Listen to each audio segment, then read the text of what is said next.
अरे बस हम सब सुन लिए, तू 8 स्टार मास्टर टीचर है, अब मुंह बंद रख, विपिन ने उससे कहा। तुम मुझसे यहाँ पर औपचारिकताओं की बात करते हो, तुम मुझसे यहाँ पर नियमों की बात करते हो। चलो ठीक है, आज हम इसी का चैप्टर यहाँ पर शुरू करते हैं। उसके बाद में आलिम को एक भी शब्द ना बोलते हुए देख विपिन उससे आगे कहता है, देखो मैंने यहाँ पर देखा कि यहाँ पर कई सारे मास्टर टीचर्स मारे जा रहे थे। मास्टर टीचर पवेलियन के अंदर भी बहुत सारी हत्याएं हो रही थी। उसी को देखते हुए मैंने इसकी जांच की और मुझे अलौकिक राक्षसों का यहाँ पर पता चला। मैंने उनके बहुत सी योजनाओं को यहाँ पर विफल किया था। मैं जब उन सभी को वहाँ पर विफल कर रहा था तो आखिरकार तुम कहाँ थे? मैं मिडोस के मैदानों के अंदर गया था किंगटियन सम्राट को पकड़ने और उसको मारने के लिए। वहाँ पर मैंने कई सारे निर्दोषों की जान बचाई थी, तो तुम वहाँ पर कहाँ थे? अंडरग्राउंड गैलरी के अंदर मैंने उन सभी राक्षसों को मारा, तब तुम कहाँ थे?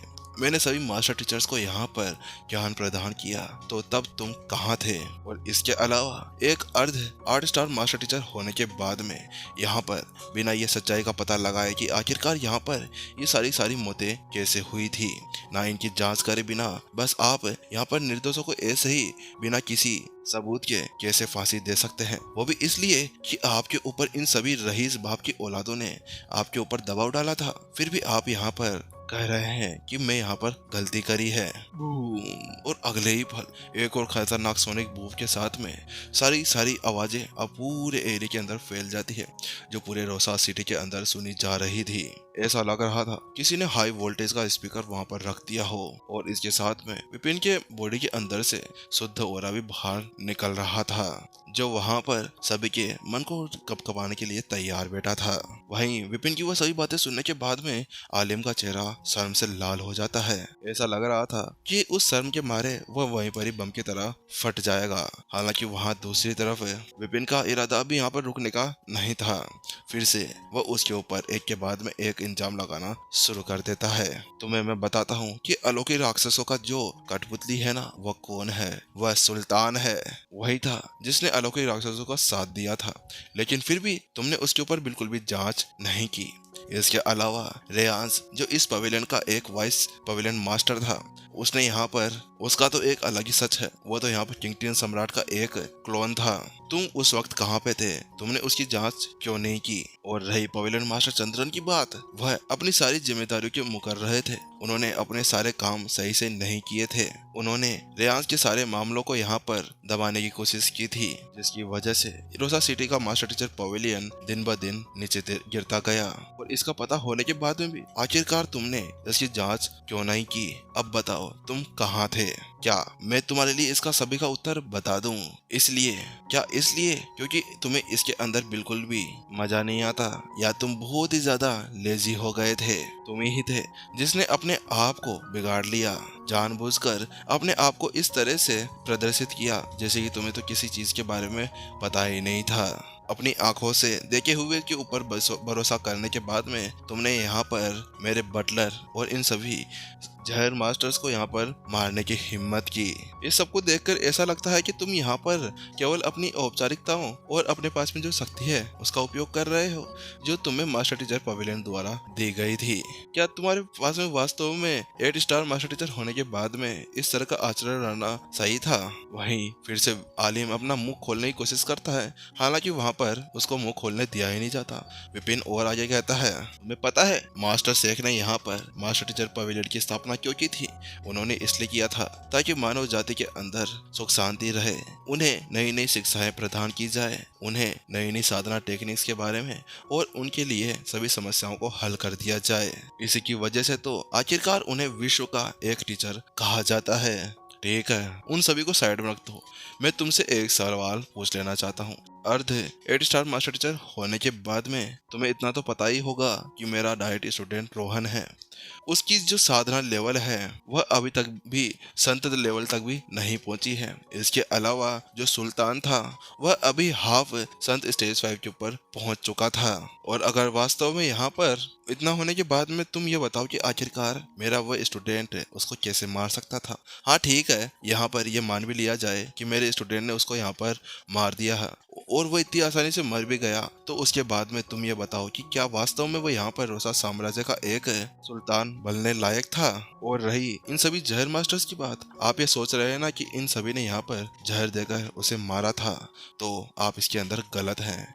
इन लोगों ने यहाँ पर अभी हवाई पॉइजन का यूज किया था, जो किसी की भी साधना को दबा देता है और उसके लेवल को वहीं पर ही सील कर रख देता है जब तक इस जहर का यूज होता है। तुम्हें 20 साल पहले की वह दुर्घटना तो याद होगी ना, जिसके अंदर अलौकिक राक्षसों ने यहाँ पर हमारे ऊपर हमला किया था। उस समय भी इसी ब्लीच पाउडर का यूज किया गया था, जिसकी वजह से हमारे सभी सैनिक बुरी तरह से इसकी चपेट के अंदर आ गए थे।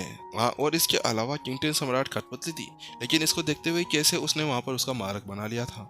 और यहाँ पर उस शाही परिवार को ज्यादा कुछ हुआ नहीं था, क्योंकि उन्होंने पहले से उस मारक को ले लिया था, लेकिन वहाँ पर उसकी जांच नहीं की गई। बस यहाँ पर यह किस्सा ऐसे ही आगे बढ़ता रहा। विपिन ने उससे कहा, और क्या अब तुम्हें लगता है कि तुम्हारी इस तरह के फालतू के व्यवहार के साथ में और बिना कुछ सोचे समझे किसी को भी मौत की सजा सुना देने बाद में क्या तुम वास्तव में बाहरी अलौकिक राक्षसी जनजाति से मानवों को बचा सकोगे? वहीं जहाँ पर विपिन इस तरह से बोल रहा था, वहीं आलिम का अब सिट्टी बिट्टी गुल हो गई थी।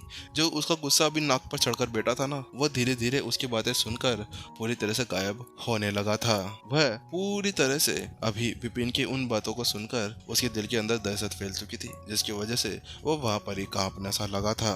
विपिन उसके ऊपर कोई ध्यान नहीं देता। वो उससे कहता है, सुल्तान अपनी गलतियों की वजह से मरा है, लेकिन फिर भी तुमने यहाँ पर सच्चाई को उजागर नहीं किया था। तुम्हें इसके ऊपर एक गहन जांच करनी चाहिए थी, लेकिन तुम इसके अंदर विफल रहे थे। बस तुमने यहाँ पर रईसों के दबाव के अंदर आकर इस तरह से निर्णय लिया। ये मूर्खता है। अर्ध 8 स्टार मास्टर टीचर होने के बाद में मास्टर टीचर पवेलियन के अंदर होने वाली सभी चीजों को आपने नजरअंदाज कर दिया। ये आपकी लापरवाही है। और इसके अलावा जब कुछ कॉम्बैक्ट मास्टर्स आपके पास में आए आपसे मदद मांगने के लिए और इन सभी चीजों को रोकने के लिए, तो आपने उनकी बातें ना सुनकर उन सभी को दबाया। ये आप अपने पद का गलत यूज कर रहे हैं। असमता, मूर्खता और अपनी सारी ताकत का गलत यूज करना। विपिन ने अपने हाथों को पीछे रखा और उसकी तरफ देखने लगा। ऐसा लग रहा जैसे कि कोई भव्य इंसान उसके सामने खड़ा हुआ हो। उससे आगे कहा, आलिम, आखिरकार तुम कैसे अपने आप को एक अर्ध 8 स्टार मास्टर टीचर कह सकते हो? वह शब्द ऐसे थे जो आलिम के दिल के अंदर छेद करने के लिए तैयार थे। उसका चेहरे के ऊपर हवाइयां उड़ चुकी थी। अब ऐसा लग रहा था किसी भी पल वह जमीन के ऊपर गिर पड़ेगा। अचानक से उसके मुंह के अंदर से खून निकलना शुरू हो जाता है। हालांकि वहीं दूसरी तरफ है, ये क्या हो गया? अरे इस आलिम ने तो केवल बातें सुनकर ही खून बहा दिया। अरे वहां पर प्रिंसिपल लुपिन अगर हाथ उठाते तो इसके तो पता नहीं कहां कहां से खून निकल कर आता। आर्यमन और उसके दोस्त अभी उस नजारे को देखने के बाद में पूरी तरह से परेशान हो गए थे, और जो उनके मुंह के अंदर थूकता ना, वह उसको बाहर थूकने की हिम्मत नहीं करते। अरे वो तो सीधा सीधा उसको निगल लाते हैं। वह सभी तो यहाँ पर अभी समझ चुके थे। जब वह यहाँ पर उस मंच के ऊपर छापा मारने के लिए जा रहे थे, तो उस समय एक छप्पर के साथ में ही वह ये समझ गए थे कि वह वहाँ पर आलिम का सामना बिल्कुल भी नहीं कर सकते थे। और अगर वो वहां पर थोड़ी और वहां पर उससे पीछे जाने की हिम्मत करते, तो फिर तो एक चाटे के साथ में 10,000 की 10,000 मारे जाते। अब उनको यहाँ पर ऐसा लगने लगा था जितने भी उन्होंने यहाँ पर अपनी पूरी ताकत लगाकर मेहनत की थी ना, वो पूरी तरह से बर्बाद चली गई थी। क्योंकि किसे पता था कि विपिन केवल यहाँ पर अपने शब्दों का वार कर कर के ही सामने वाले के मुंह और आंख से खून निकाल कर रख देगा और उसको जमीन के ऊपर लेटा देगा। वास्तव में छोटे मालिक की जो मुंह तकनीक है ना, वो तो जबरदस्त है। मोहन अभी अपनी जगह पर ही बंधा हुआ था। हालांकि वह अपने आसपास के अंदर ही बुदबुदा रहा था। क्या मुंह तकनीक? वहां पर उस तरह का अजीबोगरीब नाम सुनने के बाद में एल्डर मनीष को तो खांसी आ जाती है। अरे ये किस तरह का फालतू का नाम है? वास्तव में ये संस्थापक किसको बना दिया? ये एल्डर मोहन भी वास्तव में एक तो कॉमेडियन निकले। अरे ऐसा कौन नाम रखता है मुंह तकनीक? अरे कौन सी मुंह तकनीक? ऐसे तो मुंह तकनीक हो जाता है। वहीं फिर मोहन उनसे कहता है, देखो चिंता मत करो, मैंने तुम लोगों से कहा था ना कि छोटे मालिक यहाँ पर आएंगे हम सभी को बचाने के लिए। हाँ, अगर वो यहाँ पर ऐसा कुछ भी नहीं कर पाते ना तो बड़े मालिक यहाँ पे आते हैं और फिर तो इनकी सिट्टी बिट्टी गुल हो जाती। फिर ये यहाँ पर ना आओ देखते ना ताओ, बस भाग जाओ। मोहन ने बिल्कुल उबासी लेते हुए उसे जवाब दिया था, क्योंकि जब वो 2-4 दिन वहाँ पर मास्टर टीचर पवेलियन की जेल के अंदर रहा था ना तो केवल वो वहाँ पर दिन भर बस आलस्य से पड़ा रहता था। और अभी उसको देखकर ऐसा लग रहा था जैसे कि वह कुछ मोटा भी हो गया था, क्योंकि वहाँ पर वह कोई सजा भुगतने तो न गया था, अरे वो वहाँ पर छुट्टी से गया था। ऐसा लग रहा था जैसे कि वहाँ पर वह साधना कर करके थक गया हो और वहाँ पर एक लंबी छुट्टी के ऊपर चला गया हो।